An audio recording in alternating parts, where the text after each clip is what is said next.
اعوذ باللہ من الشیطان الرجیم بسم اللہ الرحمن الرحیم ربی یسر ولا تعسر وتمم بالخیر۔ السلام علیکم ورحمۃ اللہ وبرکاتہ۔ امید کرتی ہوں کہ تمام خاران خیر و عافیت سے ہوں گی۔ جیسا کہ آپ جانتی ہیں کہ ہمارے تجوید القرآن کے دروس چل رہے ہیں اور آج ہمارا درس نمبر 34واں ہے الحمدللہ، اور ہم لازمی صفات کے بارے میں پڑھ رہے تھے۔ لازمی صفات میں ہم لوگ پچھلے درس میں ہم نے پڑھا تھا صفت اطباق اور صفت انفتاح کے بارے میں، اور میں نے بہت ہی نہایت تفصیل اور مثالوں کے ساتھ واضح کی تھی دونوں صفات۔ اگر آپ میں سے کسی نے وہ دروس نہیں دیکھے تو میری پچھلی ویڈیوز پہ جائیے اور میرا وہ درس شروع سے آخر تک دیکھیں، اور اس کے بعد جو ہے تاکہ آپ کو یہ جو آج ہم صفت پڑھیں گے صفت حمس، یہ آپ کو سمجھنے میں آسانی ہو۔ تو آپ سے گزارش کرتی ہوں کہ پہلے اس صفات کو دیکھ لیں تو ہی آپ کو آسانی کے ساتھ یہ صفت سمجھ آئے گی آج کی میرا پچھلا تو جیسا کہ صفات لازمی کے آغاز میں نے بتایا تھا کہ یہ وہ صفات لازمی ہیں، وہ لازمی صفات ہیں جو کہ ان کے اپوزٹ صفت بھی موجود ہوتی ہے۔ یہ ٹوٹل جو ہے 10 صفات ہیں۔ آپ یہ نہیں سمجھنا کہ اس کے اندر 10 صفات آ گئی ہیں تو اس کے اپوزٹ جو ہے 10 اور آ جائیں گی اور یہ کل ملا کر ٹوٹل جو ہے 20 صفات بن جائیں گی۔ نہیں، ایسا بالکل بھی نہیں ہے، بلکہ یہ 5 صفات ہیں اور 5 ان کی ضد ہیں، ملا کر یہ 10 بن جاتی ہیں، یعنی یہ ٹوٹل ملا کر 10 بن گئی ہیں۔ تو پچھلی جو ہے ہم ان میں سے جو ہے 2 صفات جو ہے صفت استعلاء اور اس کے جو مد مقابل صفت تھی صفت استفعال وہ بھی پڑھ چکے ہیں، اور اس کے بعد جو دوسری صفت تھی صفت اطباق اور اس کے بالمقابل جو صفت تھی صفت انفتاح وہ بھی ہم پڑھ چکے ہیں۔ تو آج ہم جو ہے تیسری صفت حمس پڑھیں گے اور اس کے بالمقابل جو صفت ہوگی صفت جہر، یہ دونوں پڑھیں گے، ڈسکس کریں گے۔ تو چلتے ہیں سب سے پہلے صفت حمس کی طرف، جو ہے صفت حمس۔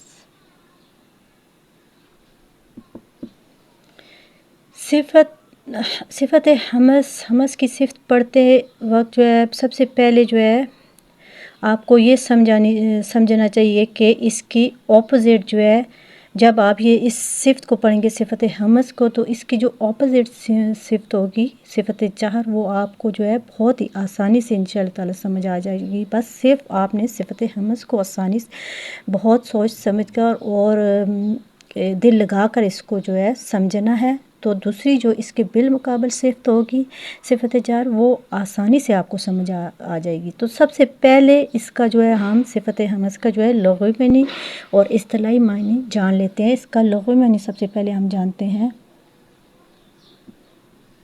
اس کا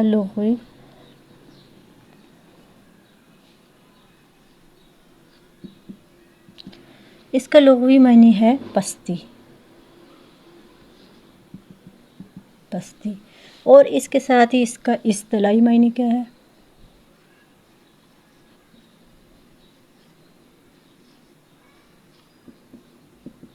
اس کا اصطلاحی معنی ہے کمزوری کی وجہ سے آواز کا پست ہونا،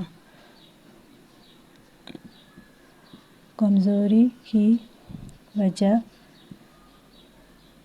سے آواز کا پست ہونا۔ ٹھیک ہے، اس کا اصطلاحی معنی، لغوی معنی اس کا کیا ہے؟ پستی، اور اس کا اصطلاحی معنی ہے کمزوری کی وجہ سے آواز کا پست ہونا، یعنی ضعف کی وجہ سے آواز کا پست ہونا، تو اسے حمس کہا جاتا ہے۔ تو یہ یہاں تک آپ بات اگر کلیئر ہو گئی ہے تو حمس کی یہ صفت 10 حروف کے اندر پائی جاتی ہے۔ ٹھیک ہے، حمس کی یہ صفت جو ہے 10 حروف کے اندر پائی جاتی ہے، اور ان 10 حروف کو حروف محموزہ کہتے ہیں۔ ٹھیک ہے، کیا کہتے ہیں؟ حروف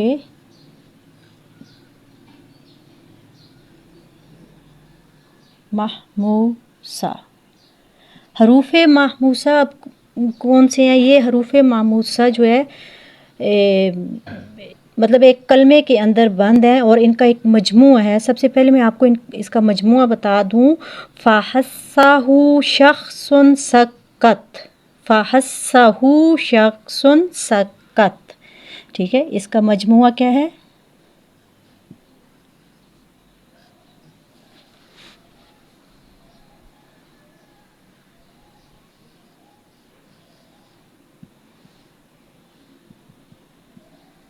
فحسه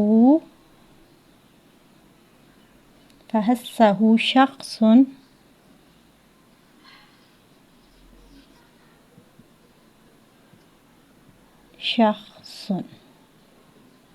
فحسه شخص سکت.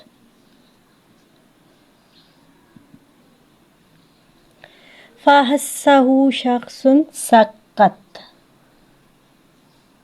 میں اعراب لگا کے آپ کو بتاتی ہوں تاکہ آپ کو پڑھنے میں آسانی ہو، ایزی ہو. تو ان کو حروف محموسہ جو ہے ان کا مجموعہ ہے فحسہ شخص سکت. اب وہ حروف جو ہیں، یہ حروف ہم ان کو کھول کے کریں تو کون کون سے حروف ہیں؟ فا، ہا، سا، ہا، شین، خا، صاد، سین اور قاف اور تا. ٹھیک ہے، فحسہ شخص سکت. یہ حروف، ان حروف کا جو ہے، ان حروف کا یہ جو 10 حروف ہیں، ان 10 حروف کا یہ مجموعہ ہے فحسہ شخص سکت. ٹھیک ہے، آپ نے اب یہ جو 10 حروف میں نے یہ بتائے ہیں، آپ نے اس کے مجموعے کو یاد کر لینا ہے. تو پھر یہ جو ہے آپ کو حروف جو ہے آسانی سے یاد ہو جائیں گے. ان کو ملا کے میں نے کیا پڑھا ہے کہ فحسہ شخص سکت. آپ نے اسی طرح سے یاد کرنا ہے. ان کو یاد کرنا زیادہ ضروری ہے. اگر یہ یاد ہوں گے تو جہر کے اندر جو ہے، جو ہم صفت جہر پڑھیں گے اس کے اندر جو باقی 18 یا 19 حروف ہیں وہ آپ کو یاد نہیں کرنے پڑیں گے. کیوں نہیں یاد پڑھیں گے؟ کیونکہ آپ نے ان 10 حروف کو یاد کریں گے تو بعد میں جب آپ جہر کو پڑھیں گے انشاءاللہ آپ کو ان 10 حروف کو جہر کے اندر شمار نہیں کریں گے. یہ جو 10 حروف ہیں آپ حروف جہر میں یہ والے 10 حروف نکال دیں گے، مائنس کر دیں گے، یہ شمار نہیں کریں گے. تو یہ پھر آپ کو یاد نہیں کرنے پڑیں گے اور آپ کو آسانی سے وہ جہر کے حروف بھی یاد ہو جائیں گے، خود بخود معلوم ہو جائیں گے کون سا ہمز کا حرف ہے اور کون سا جہر کا حرف ہے. تو ان 10 حروف کو آپ نے پورا دماغ لگا کے یاد کرنا ہے، بعد میں انشاءاللہ آسانی ہوگی. اور اب ہم چلتے ہیں اس کی ادائیگی کی طرف. اس کی ادائیگی جو ہے بہت آسان ہے، آپ کو بس تھوڑا سا دھیان دیں، انشاءاللہ آپ کو اس کی ادائیگی بھی سمجھ میں آ جائے گی. تو ادائیگی کی طرف چلتے ہیں. سب سے پہلے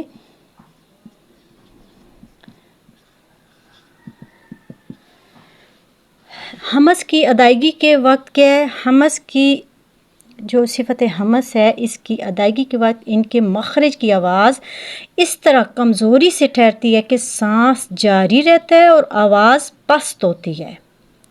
کیا ہے؟ میں ایک بار پھر سے رپیٹ کر دیتی ہوں کہ جب بھی آپ ان 10 حروف کو، یہ جو 10 حروف ہیں، جب بھی آپ ان 10 حروف کو ادا کرتے ہیں تو ان کے مخرج کی جو آواز ہوتی ہے وہ اس طرح کمزوری سے رکتی ہے. سانس جو ہے وہ تو جاری رہتا ہے لیکن آواز وہ پست ہو جاتی ہے. تو اس ادائیگی کے اندر آپ نے ایک خاص خیال رکھنا ہے کہ سانس کا جاری رہنا. ٹھیک ہے، اس کی ادائیگی میں کون سا خیال رکھنا ہے کہ سانس جو ہے آپ کا وہ جاری رہے. ٹھیک ہے، یعنی سانس کو جاری بھی رکھنا ہے اور آواز کو گزرنے کی گنجائش دینی ہے. ٹھیک ہے، تو کیا ہے؟ سانس جو خیال آپ نے رکھنا ہے اس کی ادائیگی کے وقت سانس کا جاری رہنا.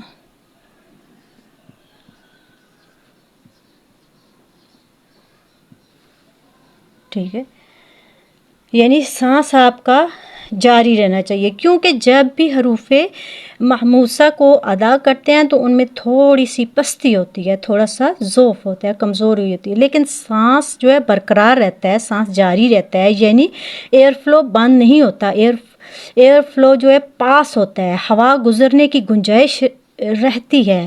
تو بس اس بات کا آپ نے صرف خیال رکھنا ہے کہ جب بھی آپ ان 10 حروف کو ان 10 حروف کو قرآن مجید کے اندر کسی بھی مقام پر پائیں تو ان کے اوپر اگر زبر ہو، زیر ہو یا پیش ہو یا سکون ہو، کچھ بھی ہو، تو ان کے اندر جو ہے حمز کی صفت ہمیشہ رہے گی۔ لیکن ایک بات کا آپ نے یہاں پر خاص خیال رکھنا ہے کہ جب بھی آپ ان 10 حروف کے اوپر سکون کو دیکھیں، جزم کو دیکھیں، تو تب جا کے یہ حمز کی صفت جو ہے زیادہ واضح ہو جائے گی، ٹھیک ہے۔ یہ ہم جب یہ ہم زبر، زیر، پیش میں بھی یہ واضح ہوگی، لیکن اتنی یہ واضح نہیں ہوگی جتنی یہ سکون اور جب یعنی ساکن ہوگا، سکون میں ہوگی، تو پھر جو ہے یہ زیادہ واضح نظر آئے گی۔ کلیئر ہو گیا؟ تو ہم اب مشق کرتے ہیں ان حروف کی۔ یہ جو 10 حروف ہم نے پڑھے ہیں، تو سب سے پہلے ہم فا کو لے لیتے ہیں، حرف فا کو لیتے ہیں۔ تو جب بھی ہم حرف فا کو ادا کریں گے تو اس کو پستی سے ہم نے نرمی سے ادا کرنا ہے۔ جیسے اب مثلاً اب فا کو ہم پہلے لیتے ہیں، فا کو کیا کرنا ہے، ہم نے پستی سے اور نرمی سے ادا کرنا ہے۔ مثلاً یہ ہے اف، اب دیکھیں اف کیا ہے، حمزہ زبر فا اف، ٹھیک ہے، حمزہ زبر فا اف، اف۔ اب دیکھیں یہاں پہ اس کے اندر پستی ہے لیکن ایئر فلو بھی پاس ہو رہا ہے، اف، سانس جاری رہتا ہے، اس کے بغیر یہ حرف ادا نہیں ہوگا۔ تو آپ کو کیسے پتہ چلے گا کہ سانس جاری رہ رہا ہے؟ آپ اپنا ہاتھ جو ہے ہونٹوں کے پاس رکھیں اور پھر اس حرف کو ادا کریں، اف۔ دیکھیں آپ کے ہاتھ سے آواز ٹکرا رہی ہے تو اس کا مطلب ہے اس میں صفت حمز پائی جاتی ہے۔ وہ اگر ایئر جو ہوا ہے وہ ٹکرا رہی ہے تو اس کا مطلب ہے صفت حمز پائی جاتی ہے۔ اس کے بعد آگے آ جاتے ہیں ہم حرف ہا پہ، ٹھیک ہے، ہا۔ اب دیکھیں آہ، اس کو کیسے پڑھیں گے؟ آہ، آہ، آہ، حمزہ زبر ہا، آہ، حمزہ زبر ہا، آہ۔ اب اسی طرح سے اگلا ایک اور مثال بھی میں آپ کو دے دوں اس کی، آہ، آہ، مادہ، آہ، مادہ، یعنی ہا کو آپ نے فوکس کرنا ہے، ہا، آہ، آہ، مادہ۔ اور اسی طرح سے رحمان، ٹھیک ہے، رحمان۔ اور اسی طرح سے جو ہے آگے ہم چلتے ہیں سا پہ، ٹھیک ہے، حرف سا۔ تو سا کو کیسے پڑھیں گے؟ اس، اس، ٹھیک ہے نا، کیسے پڑھیں گے؟ اس، حمزہ سا زبر اس، اس۔ تو ہوا ٹکرا رہی ہے ہاتھ پر، تو اس کا مطلب ہے کہ سا کے اندر بھی صفت حمز ہے، اس۔ اس کے بعد کون سا ہے؟ ہا، ٹھیک ہے، اس کو کیسے پڑھیں گے؟ آہ، آہ۔ اب دیکھیں اس کے اندر بھی صفت حمز ہے۔ اسی طرح سے آگے چلتے ہیں ہم شین پہ، حرف شین، اس کو کیسے پڑھیں گے؟ اش، ٹھیک ہے، اش۔ تو حرف شین جو ہے ایئر فلو جو ہے مطلب اس کو پاس کیے بغیر ادا نہیں ہوگا، لیکن ایک بات کا آپ نے خاص خیال رکھنا ہے کہ اس کے اندر جو ہے شین کے اندر جو ہے کہ تفشی بھی پائی جاتی ہے، جو شین کو ادا کرتے وقت جو ہے آواز جو ہے یعنی پھیل جاتی ہے، ٹھیک ہے، آواز جب پھیل جاتی ہے یعنی سپریڈ ہو جاتی ہے، لیکن اس کے اندر جو ہے پستی بھی ہے اور ایئر فلو بھی باہر آ رہا ہے، تو اس کے اندر جو ہے صفت حمز ہے، اش، اش۔ اور اس کے بعد کیا آگے چلتے ہیں خا پہ، اگلا کون سا ورڈ ہے؟ خا، اس کا کیسے پڑھیں گے؟ اخ، اخ۔ اس کے بھی اندر دیکھیں آپ پستی ہے، ایئر فلو جو ہے پاس ہو رہا ہے اس کے اندر، تو اس کے اندر بھی جو ہے صفت حمز ہے۔ آگے چلتے ہیں اس، صاد، اگلا کون سا ہے؟ اس،